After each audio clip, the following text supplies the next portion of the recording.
Hi friends, today the new topics of nutrition in animals, that is tongue.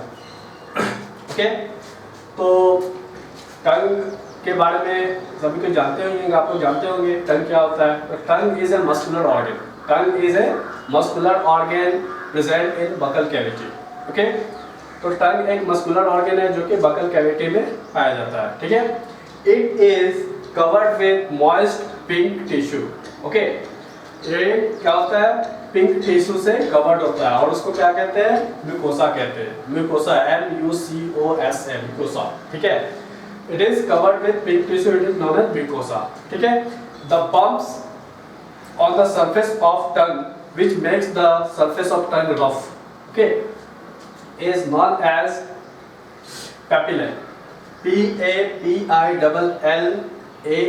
Papillae.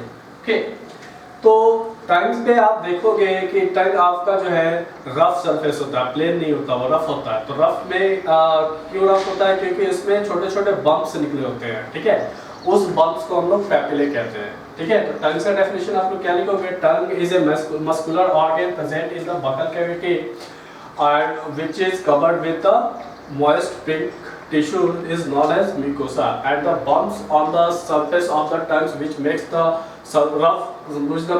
tongue surface rough is known as papillae. Okay, उसके बाद what is the uses of tongue. tongue का uses क्या होता है, तो uses of tongue में आप क्या लिख सकते हो, uses of tongue में लिखोगे it is used to mix the food with salivary glands. जैसे कि आपने डाइजेशन में पढ़ा था कि सैलिवरी ग्लैंड्स के साथ क्या करता है, फूड को मिक्स करता है टंग. ओके, नेक्स्ट है आपका it is used to swallow the food into the oesophagus. क्या करता है, ये स्लाइटली डाइजेस्टेड फूड जो होता है, जो सैलिवा से स्लाइटली डाइजेस्टेड होता है ये फूड, और इसको क्या करता है, ये निगलने में हेल्प करता है इनटू द ऑस्फेगस. ऑस्फेगस में ये निकल जाता है. ठीक है, नेक्स्ट है आपका it is used to detect the taste of the foods. ठीक है, तो ये क्या करता है, फूड के टेस्ट को डिटेक्ट करने में हेल्प करता है. ओके, नेक्स्ट है आपका it is used in speaking. ये क्या होता है, टंग्स एक्चुअली मूवमेंट होता है टंग्स का चारों ओर. ओके, मुंह के चारों ओर मूवमेंट होता है, तो ये बोलने में, यानी कि आदमी जो बोलता है उसमें भी ये हेल्पफुल होता है. ओके, तो इसका 4 यूजेस है, 4 यूजेस आप लिख सकते हैं. नेक्स्ट है आपका location of taste buds of tongue. ठीक है, लोकेशन ऑफ टेस्ट बर्ड्स, यानी कि टेस्ट कौन कौन सा टेस्ट होता है, that is sour, sweet, salty and bitter. Okay, तो आपसे सीक्वेंसली चलेंगे, तो सबसे पहले आएगा स्वीट, फिर साल्टी, फिर सावर, फिर बिटर. ओके, तो इतने सारे 4 टेस्ट होते हैं जनरली, तो चारों टेस्ट को ये टंग जो है डिफरेंट लोकेशन पे जाकर डिटेक्ट करता है. ओके, तो डिफरेंट लोकेशन में सबसे पहले टिप ऑफ द टंग आएगा. टिप ऑफ द टंग मतलब कि एकदम फर्स्ट पर्सन, यानी कि first person of the tongue, that is the tip of the tongue. Okay, तो टिप ऑफ द टंग क्या होता है कि tip of the tongue detect the sweet taste. Okay, तो स्वीट टेस्ट को डिटेक्ट करने के लिए tip of the tongues helpful होता है. ओके, नेक्स्ट है above tip of the tongue. Tip of the tongues के अबव, ठीक है, the location above tip of the tongues detect salty taste. Okay, salty taste. ठीक है, साल्टी टेस्ट में कोई भी नमकीन टेस्ट हो, उसमें अबव टिप ऑफ द टंग जो है उसको डिटेक्ट करेगा. ठीक है, अब साल्टी से ऊपर, देखिए साल्टी बर्ड से ऊपर, ठीक है, the locations above the salty buds detects the sour taste. Okay, यानी कि खट्टा टेस्ट जो है साल्टी टेस्ट, यानी साल्टी बर्ड्स के ऊपर वाले लोकेशन डिटेक्ट करेगा. नेक्स्ट है बीटर टेस्ट, यानी तीखा. तीखा कहाँ डिटेक्ट होता है, तीखा is the locations which is close to the oesophagus. ठीक है, ऑसोफेगस के पास जो लोकेशन होता है, ऑसोफेगस क्लोज जो लोकेशन होता है, यानी कि upper part of the tongue detects the bitter taste. Okay, तो आई होप कि आपको टंग्स में कुछ ज़्यादा लंबी चौड़ी स्टोरी नहीं थी टंग्स की. ठीक है, तो टंग्स में आई होप कि आपको समझ में आ गया होगा. ओके, तो अगर आपको नहीं आया तो आप मुझे व्हाट्सएप कर सकते हैं. ठीक है, आपका एक एनसीईआरटी बुक में एक टॉपिक था, that is the disease about diarrhoea. Okay, एक डायरिया डिजीज के बारे में आपको पढ़ना था. ठीक है, तो डायरिया क्या है? डायरिया एक is a type of disease, एक डिजीज है in which watery stools passes out of the body. ठीक है, वाटरी स्टूल्स मतलब क्या है कि दस्त लग जाता है बच्चों को या बड़ों को। ओके, जनरली बच्चों को होता है ये। ओके, तो ये क्यों होता है? Due to the indigestion of foods और फूड पॉइजनिंग। ठीक है, तो ये होता है जब हमारा डाइजेशन फूड का कंप्लीट नहीं हो पाता है। ठीक है, तो उससे फूड पॉइजनिंग हो जाता है और फूड पॉइजनिंग के थ्रू ये हमें डायरिया हो सकता है। ठीक है, तो इसका प्रिवेंशन कैसे कर सकते हैं? तो इसका प्रिवेंशन हम लोग ओरल रिहाइड्रेशन सॉल्यूशन दे सकते हैं। What is oral rehydration solution?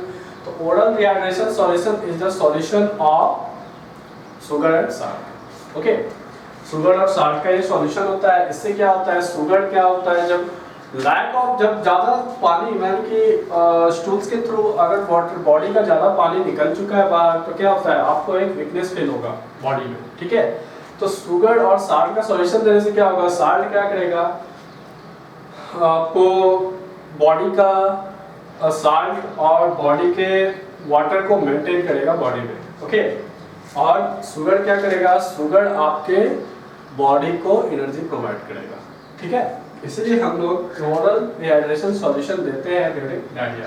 Okay, तो आप डायरिया में अगर आपको लिखना हो तो आप डायरिया में क्या लिख सकते हो? Diarrhoea is a type of disease which in which watery stools passes out of the body.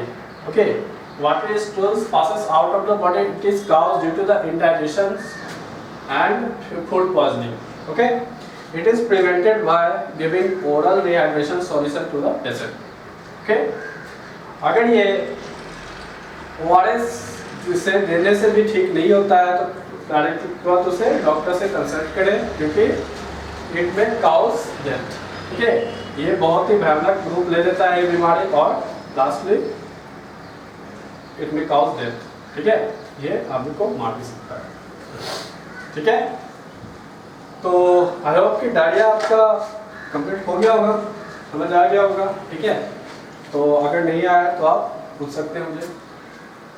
Next है आपको digestions in grass eating animals.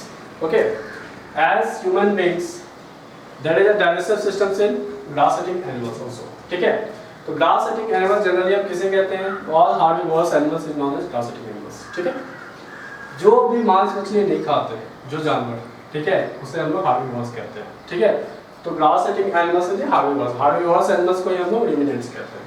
ठीक है, रुमिनेंट्स कहते हैं हार्बिवोरस एनिमल्स को। ठीक है,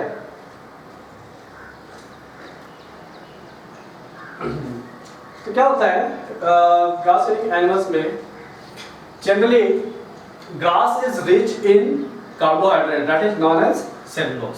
ओके, तो सेलुलोज क्या करता है? ये खाता है ग्रास ईटिंग एनिमल्स। ठीक है, और ये क्या करता है?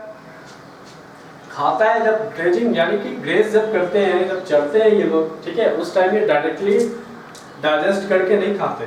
ठीक है, उस टाइम क्या करते हैं? ये घास को चरते हैं और उसे माउथ से डायरेक्ट स्वेलो करके रूमेन यानी कि फर्स्ट कंपार्टमेंट ऑफ स्टोमक में क्या करते हैं? स्टोर कर देते हैं। Okay, certain bacteria present in human. Okay, कुछ बैक्टीरिया प्रेजेंट होते हैं ह्यूमन में जो कि पार्शियली क्या करते हैं? उस सेलुलोज को डाइजेस्ट करते हैं। ठीक है, पार्शियली उस सेलुलोज को डाइजेस्ट करते हैं। ओके, सो हम रूमिनेंट्स के बारे में क्या लिख सकते हैं? It is a grass eating animals in which there are partially digested of cellulose in the rumen due to the action of certain bacteria is known as this kind of animals is known as ruminants. Okay, so ruminants is also known as herbivorous animals.